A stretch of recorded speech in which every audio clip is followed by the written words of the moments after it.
नमस्कार। आपका अपना YouTube चैनल लक्ष्य एकेडमी में आप लोगों का भरपूर स्वागत करते हैं। कहा जाता है लक्ष्य न ओझल हो पाए दृढ़ निश्चय पर है अटल। लक्ष्य न ओझल हो पाए दृढ़ निश्चय पर है अटल। सफलता तेरी कदमों में होगी आज नहीं तो कल, आज नहीं तो कल। इसी टैगलाइन के साथ मैं आज आप लोगों के बीच संज्ञा चैप्टर लेकर आया हूं, जिससे कि सभी प्रतियोगिता परीक्षा में इससे प्रश्न पूछे जाते हैं। तो हम चलते हैं संज्ञा चैप्टर की ओर। आप लोग मेरे चैनल को सब्सक्राइब करें, लाइक करें, कमेंट करें और इसे अन्य साथियों के बीच शेयर करें, ताकि यह चैनल जल्द से जल्द आपकी सेवा में सदैव तत्पर रहेंगे और इनका सीधा लाभ आप लोगों को मिलता रहे। तो हम चलते हैं संज्ञा की ओर। चैप्टर का नाम है संज्ञा। अंग्रेजी में इसे नाउन कहते हैं, हिंदी में इसे संज्ञा कहते हैं। अगर बात करें संज्ञा की तो सबसे पहले हम संज्ञा की परिभाषा जानें। संज्ञा किसे कहते हैं? प्रश्न आता है संज्ञा किसे कहते हैं?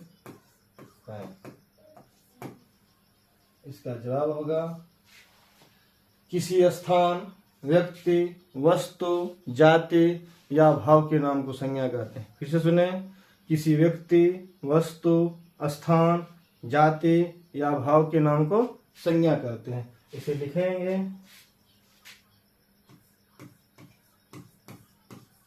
जिस संज्ञा शब्द से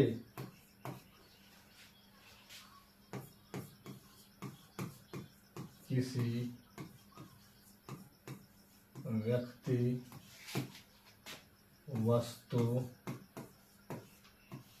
जाति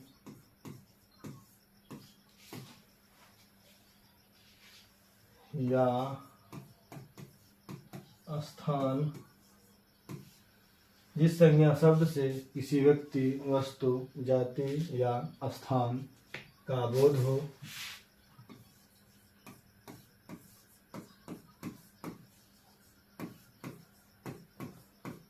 उसे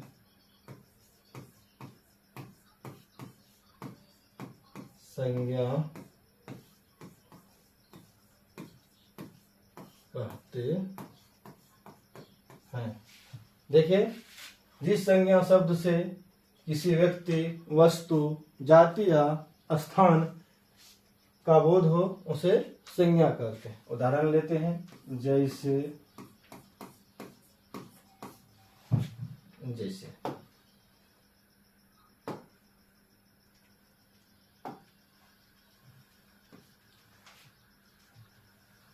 जैसे किसी व्यक्ति का नाम ले लिए, राजा एक व्यक्ति का नाम है। वस्तु जैसे किताब, किताब एक वस्तु है। जाति जैसे लड़का, लड़का एक जाति है। लड़का से संसार के सभी लड़का का बोध हो जाता है। स्थान जैसे बेलदौर एक स्थान हो गया, इत्यादि।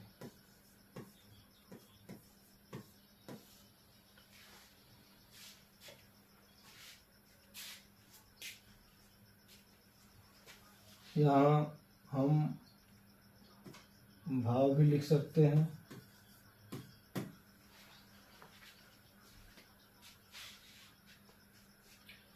भाव जैसे ईमानदारी,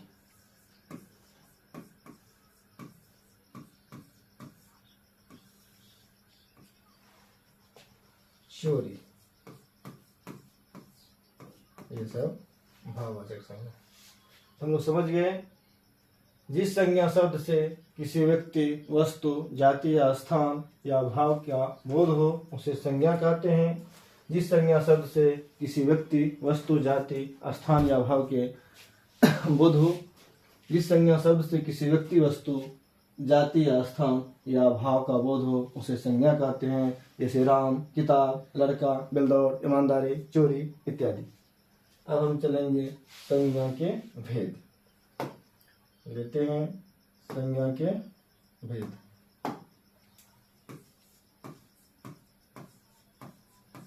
संज्ञा का भेद। हम लोग जानते हैं कि संज्ञा का 5 प्रकार है, यानी संज्ञा के 5 भेद होते हैं। संज्ञा के 5 भेद। जैसे यहाँ लिखेंगे व्यक्तिवाचक संज्ञा। व्यक्तिवाचक संज्ञा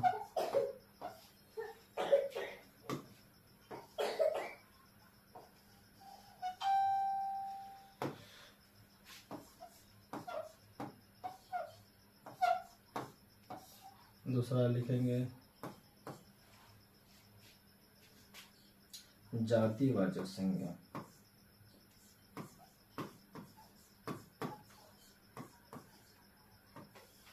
जातिवाचक संज्ञा, व्यक्तिवाचक संज्ञा, जातिवाचक संज्ञा,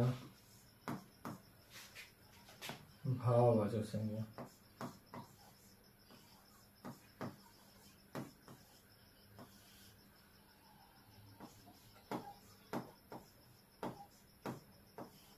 व्यक्तिवाचक संज्ञा, जातिवाचक संज्ञा, भाववाचक संज्ञा और समूहवाचक संज्ञा।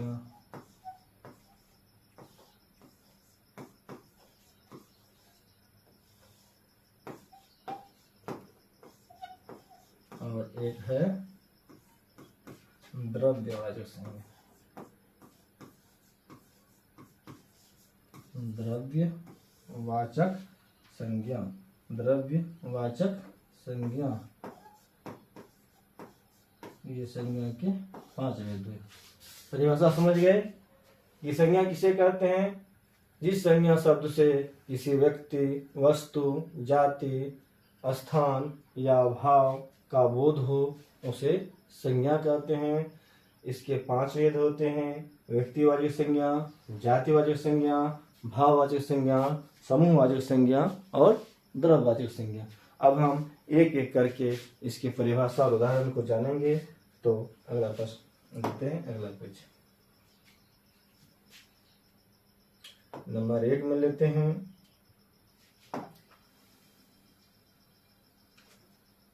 व्यक्तिवाचक संज्ञा। व्यक्तिवाचक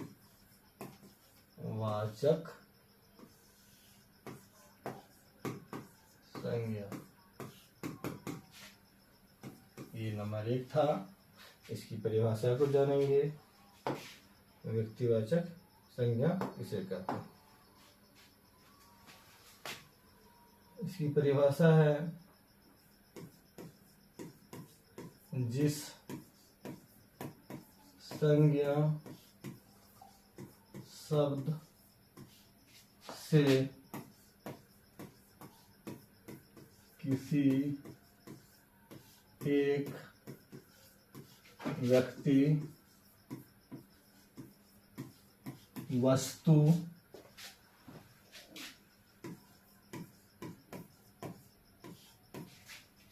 स्थान, जिस संज्ञा शब्द से किसी एक व्यक्ति, वस्तु, स्थान का बोध हो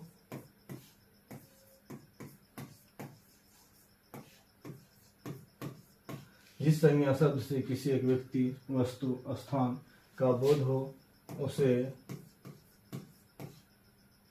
व्यक्तिवाचक संज्ञा कहते हैं। उसे व्यक्तिवाचक संज्ञा कहते हैं।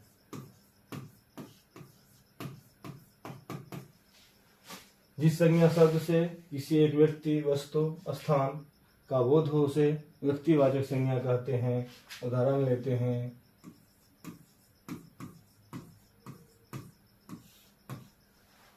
एक व्यक्ति का बात करते हैं। जैसे एक व्यक्ति हो गया राधा। राधा एक व्यक्ति का नाम हो गया। कोई वस्तु ले लेते हैं, जैसे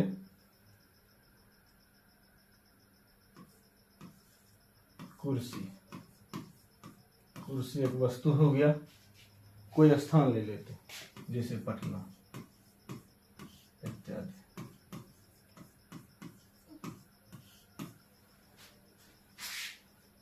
यानी जिन शब्द से किसी एक का बोध होगा, जैसे राधा कोई एक लड़की का नाम है, कुर्सी एक कोई वस्तु का नाम है, पटना कोई एक शहर का नाम है, इसे हम लोग व्यक्तिवाचक संज्ञा कहते हैं। दूसरा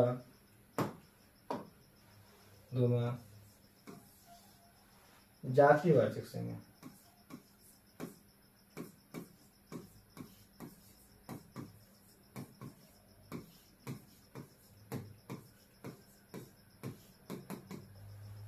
ये जातिवाचक संज्ञा है, हम जातिवाचक लेंगे। जातिवाचक संज्ञा लिखेंगे जिस संज्ञा शब्द से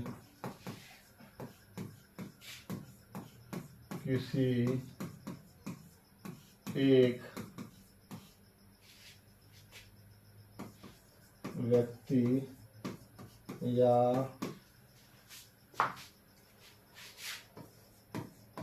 वस्तु का बोध न होकर किसी एक व्यक्ति या वस्तु का, जिस संज्ञा शब्द से किसी एक व्यक्ति या वस्तु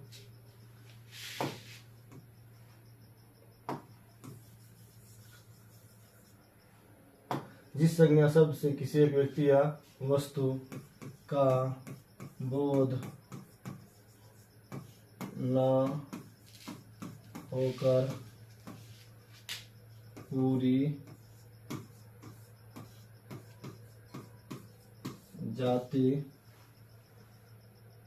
पूरी जाति का बोध हो। जिस संज्ञा शब्द से किसी एक व्यक्ति या वस्तु का बोध न होकर पूरी जाति का बोध हो, उसे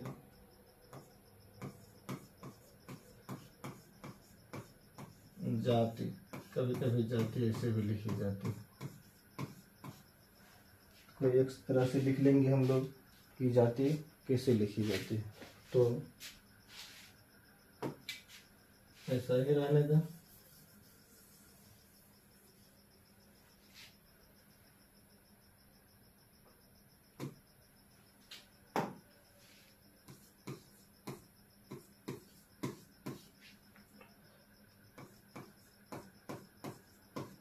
उसे जातिवाचक संज्ञा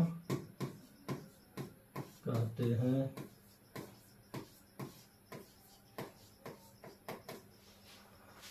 जातिवाचक के बारे में जान गए। जिस संज्ञा शब्द से किसी एक व्यक्ति या वस्तु का बोध न होकर पूरी जाति का बोध हो, उसे जातिवाचक संज्ञा कहते हैं। जैसे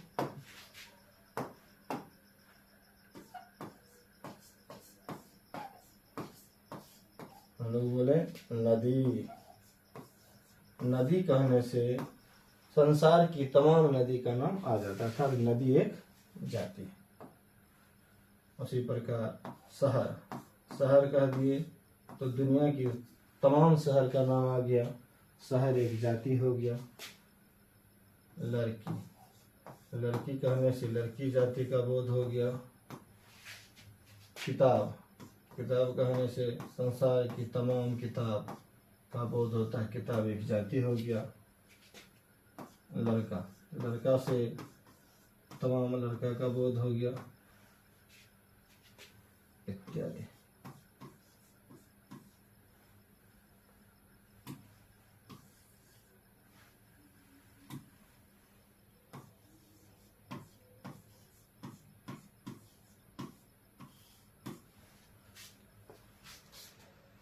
इसे आप लोग ध्यान से पढ़ेंगे, स्मरण करेंगे, ताकि आपके जहन में, आपके दिमाग में समा जाए और इस प्रकार के परिभाषा और उदाहरण से आप बेहतर तरह से समझ पाते होंगे। इसलिए मेरे YouTube चैनल को सब्सक्राइब करेंगे, लाइक करेंगे, कमेंट बॉक्स में कमेंट करेंगे।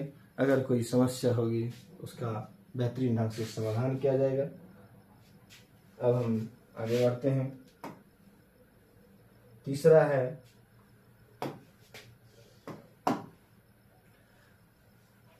भाववाचक संज्ञा।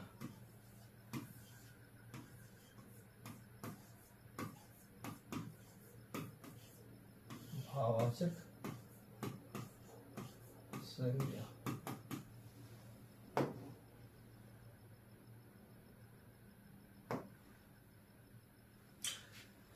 जिससे भाववाचक संज्ञा हम उसे कहेंगे जिससे व्यक्ति या वस्तु, जिससे मतलब जिस संज्ञा शब्द से, जिस संज्ञा शब्द से, जिस संज्ञा शब्द से, जिस संज्ञा शब्द से, जिस संज्ञा शब्द से व्यक्ति या वस्तु, इसे कहते हैं पदार्थ, के गुण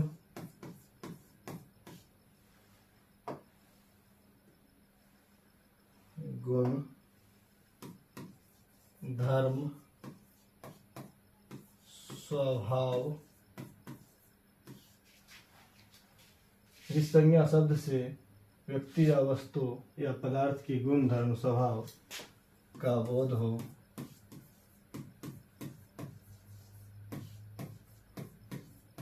उसे भाववाचक संज्ञा कहते हैं। उसे भाववाचक संज्ञा कहते हैं। परिभाषा ध्यान सुनेंगे। जिस संज्ञा शब्द से कह सकते हैं किसी, लिख सकते हैं किसी व्यक्ति या वस्तु या पदार्थ के गुण धर्म स्वभाव का बोध हो, उसे भाववाचक संज्ञा कहते हैं। जैसे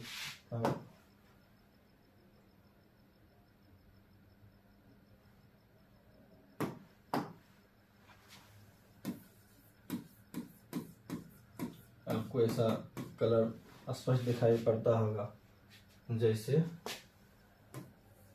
ईमानदारी। कह सकते हैं कि इसकी यह भी परिभाषा हो सकता है कि जिसे देखा या छुआ नहीं जा सके परंतु अनुभव किया जा सकता है।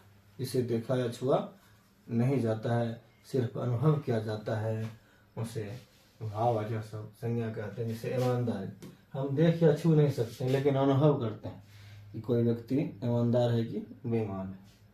सच्चाई,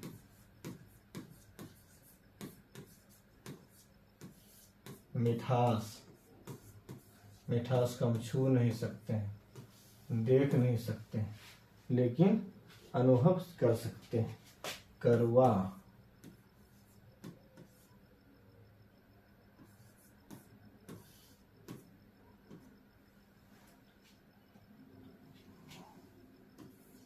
इत्यादि।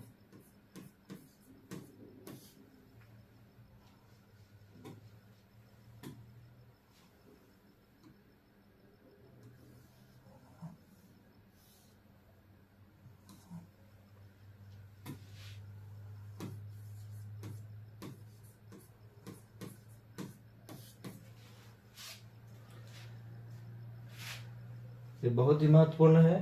भाववाचक संज्ञा सिर्फ हम अनुभव कर सकते हैं, इसे देख या छू नहीं सकते, यानी देख या छू नहीं सकते हैं, सिर्फ अनुभव कर सकते हैं। उसे ही हम भाववाचक संज्ञा कहते हैं। अब हम चलते हैं अगले 4 नंबर में।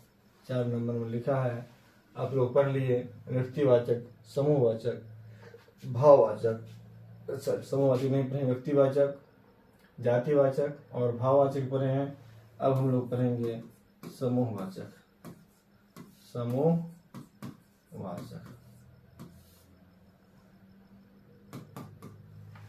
इसकी परिभाषा को जानेंगे।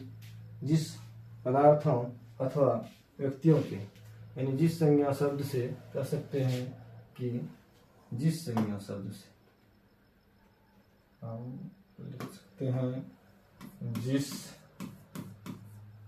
संज्ञा शब्द से, जिस संज्ञा शब्द से,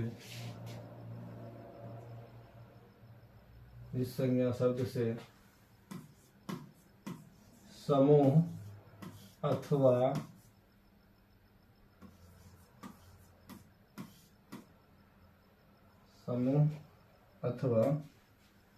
जिस संज्ञा शब्द से समूह अथवा जिस संज्ञा शब्द से समूह अथवा समुदाय का बोध होता है। जिस संज्ञा शब्द से समूह अथवा समुदाय का बोध होता है।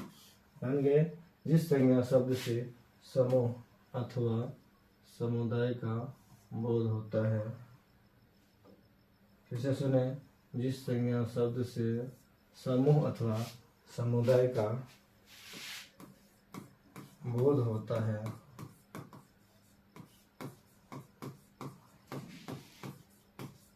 उसे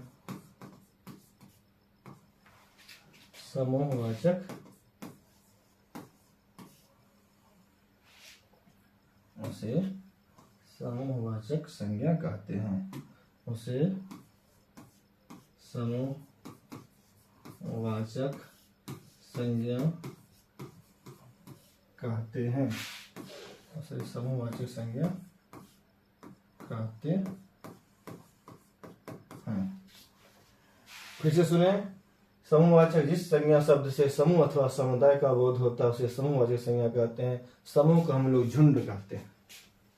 इसको हम लोग झुंड भी कहते हैं। झुंड मतलब बहुत सारे जानवरों का झुंड, लोगों का समूह। जैसे हम लिखते हैं परिभाषा, हो गया उदाहरण।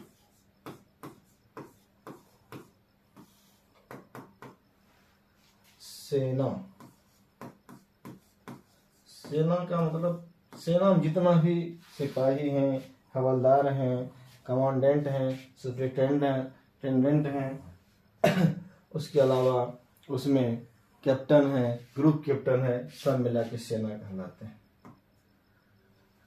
सभा, किसी राजनीतिक पार्टी की सभा हो या किसी ग्रामीणों की सभा हो, उसमें छोटे बड़े अन्य प्रकार के जाति, सभी प्रकार के धर्म के लोग, महिलाएं, पुरुष, जवान, बूढ़े, बच्चे सभी रहते हैं। इसीलिए इससे एक समूह का बोध होता है। गुच्छा, जैसे अंगूर का गुच्छा, उसमें बहुत सारे अंगूर रहते हैं। सेना, सभा, गुच्छा। झुंड यानी जानवरों का झुंड, जैसे भेड़ बकरियों का झुंड, ये सब झुंड में रहते हैं। सेना, सभा, गुच्छा, झुंड। मेला, मेला में भी अनेक प्रकार के लोग, छोटे बड़े बूढ़े बच्चे जवान रहते हैं। अर्थात ये सब जो है क्या हो गया, समूहवाचक संज्ञा हो गया। जैसे दल, दल में भी बहुत सारे लोग रहते हैं। ये सब मिलाकर के समूह बनाते हैं, अर्थात इसे समूहवाचक संज्ञा कहते हैं। और नेक्स्ट पेज लेते हैं और उसमें हम लास्ट में जो बचा हुआ है उसको पढ़ते हैं। 5 नंबर में है द्रव्य वाचक संज्ञा। ये बहुत ही महत्वपूर्ण है, द्रव्यवाचक संज्ञा। इनको हम विस्तार से जानेंगे। द्रव्यवाचक संज्ञा किसे कहते हैं?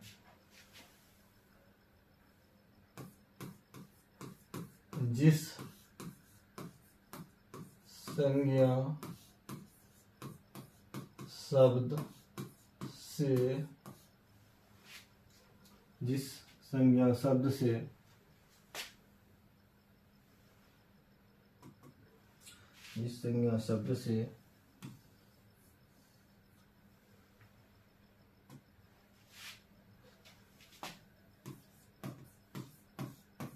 किसी धातु, जिस संज्ञा शब्द से किसी धातु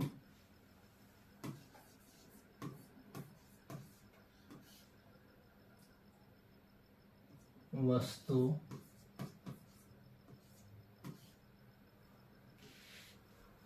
इस संज्ञा शब्द से किसी धातु वस्तु के द्रव का बोध हो।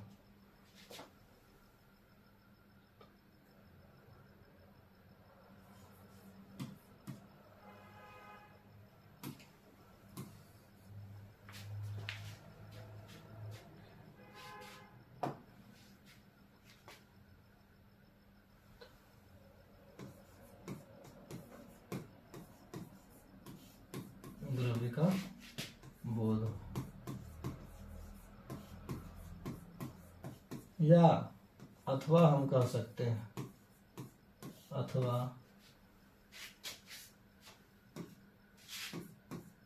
जिसे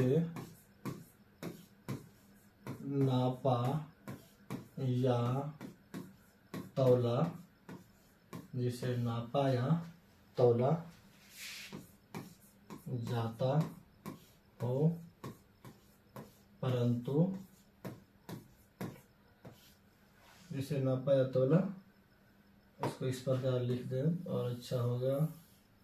जिसे नापा या तौला जा सके परंतु गिना नहीं जा सके। इसे नापा या तौला जा सके परंतु गिना नहीं जा सके, उसे द्रव्य वाचक, उसे द्रव्य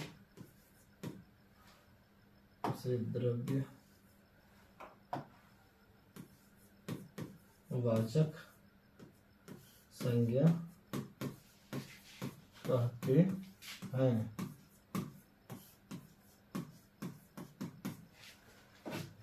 परिभाषा फिर समझें। जिस संज्ञा शब्द से किसी धातु वस्तु या द्रव का बोध हो, अथवा जिसे नापा या तौला जा सके परंतु गिना नहीं जा सके, उसे द्रव्यवाचक संज्ञा कहते हैं। उदाहरण लिख के समझते हैं।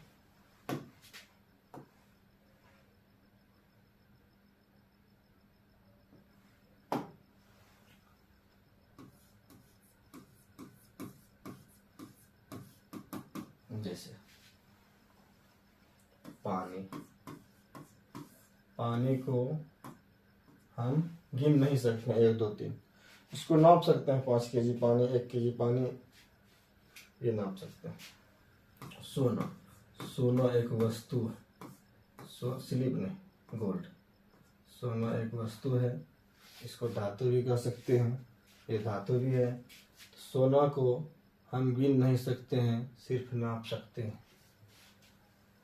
दूध हम कभी भी किसी को नहीं कह सकते हैं 5 पीस दूध दीजिए, 5 केजी 2 केजी कह सकते हैं। पानी, सोना, दूध, घी। चावल को वस्तु कह सकते हैं, चावल को भी नाप सकते हैं, गिन नहीं सकते हैं। आटा, चीनी, दाल, शहद,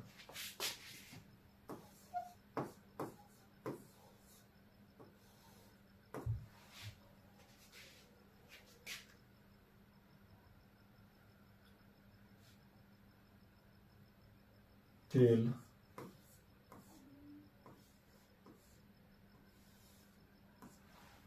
इत्यादि।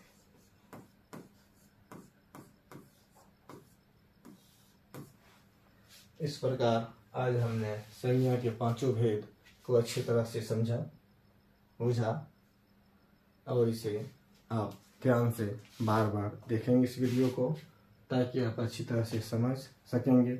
आप कहीं भी रहिए, खेत में रहिए, खलिहान में रहिए, घर में रहिए, स्कूल में रहिए, अगर जहाँ मौका मिले दोस्तों के बीच हैं तो अपना समय निकाल करके अपना कुछ न कुछ वीडियो देखें, अध्ययन करते रहें, फालतू का वीडियो नहीं देखें।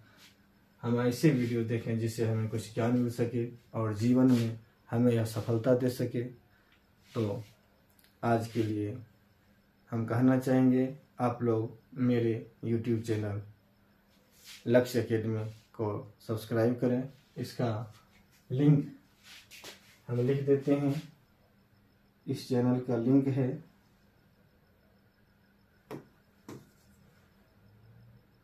इस चैनल का लिंक को हम यहाँ लिखते हैं।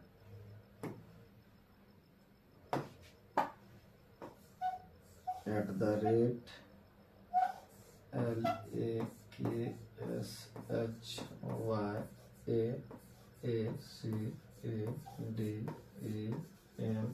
कहीं स्पेस नहीं देना है। 01 यानी नंबर 1 नाम रखा गया है और इसको नंबर 1 बना देना है। बेलदौर की धरती पर यह पहला कंपटीशन का इंस्टीट्यूट है, इसलिए इस चैनल को आप लोग ढेरों सारे साथियों के बीच सब्सक्राइब करवाएं और इस वीडियो को बार बार देखें। यह सब कंपटीशन में अगर आपको अब संज्ञा से किसी प्रकार का प्रश्न आएगा, आप बेहिचक रूप से बना पाएंगे, ये मुझे आशा और विश्वास है। इन्हीं आशा विश्वास के साथ आज के लिए नमस्कार, शुभ संध्या, धन्यवाद।